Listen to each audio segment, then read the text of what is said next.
দেখানোর চেষ্টা করছি পয়লা নববর্ষকে ঘিরে রাজবাড়ির মাঠে যেই মেলা শুরু হয়েছে।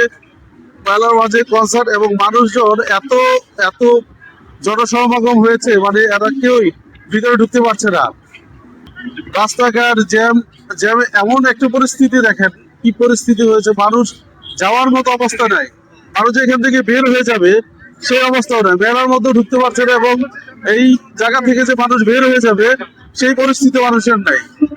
দেখেন কি পরিস্থিতি, আমরা দেখানোর চেষ্টা করছি। দেখেন যে কি পরিমাণে ক্রাউডেড, মানে প্রচুর পরিমাণের এই মেলাকে কেন্দ্র করে প্রচুর পরিমাণের লোক সমাগম হয়েছে। এখানে প্রচুর লোক হয়েছে, এইখানে গাড়িগুলো আটকে আছে অনেকক্ষণ যাবত, প্রায় ঘন্টা খানেক যাবত। মানে কতক্ষণ যাবত আছেন এইখানে, আপনি আটকে আছেন কতক্ষণ যাবত? 4 ঘন্টা। মানে থেকে দেখে মানুষ কোথায় যাবে, মানুষ কিভাবে যাবে, মানে গাড়ি এবং মানুষ, মানে কোথাও কোনো জায়গায় মানুষের কোনো ইয়েটা দেখা যায়। পরিস্থিতি দেখেন কি পরিমাণ পরিস্থিতি তৈরি হয়েছে, যে পরিমাণের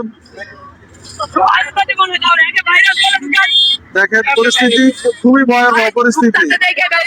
দেখেন এই যে মানুষদের অবস্থা, দেখেন এই যে মানে দেখেন এই যে ঢোকার অবস্থাও তৈরি হয় নাই, তাদের বের হওয়ার মতো পরিস্থিতি কোথাও পরিস্থিতি।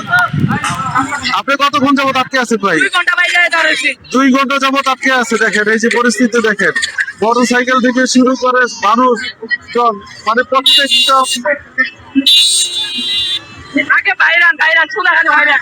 এইখানে কোনো পুলিশ প্রশাসন সম্পূর্ণরূপে আমরা কাউকে দেখছি না, পুলিশ প্রশাসন কাউকে দেখছি না। এই যে দেখেন মোটর সাইকেল মুখোমুখি, মানে এমন পরিস্থিতি যে কে কাকে উদ্ধার করবে এরকম পরিস্থিতি। মানে এরকম পরিস্থিতি খুবই একটা খুবই ভয়াবহ একটা পরিস্থিতি। মানে আইন শৃঙ্খলা বাহিনীর কাউকে আমরা এই পর্যন্ত দেখছি না যে এটাকে নিয়ন্ত্রণ করার মতো।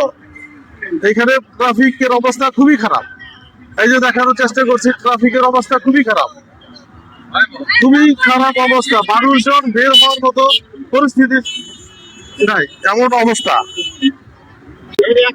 এই যে দেখেন কিভাবে মেলায় মানুষ প্রবেশ করছে, দেখায় মেলায় প্রবেশ গেট দিয়ে মানুষ ঢুকতে পারছে না। এই যে দেখেন কিভাবে মানুষজন, শুধু নারী পুরুষ সর্বস্তরে দেখেন কিভাবে যাচ্ছে।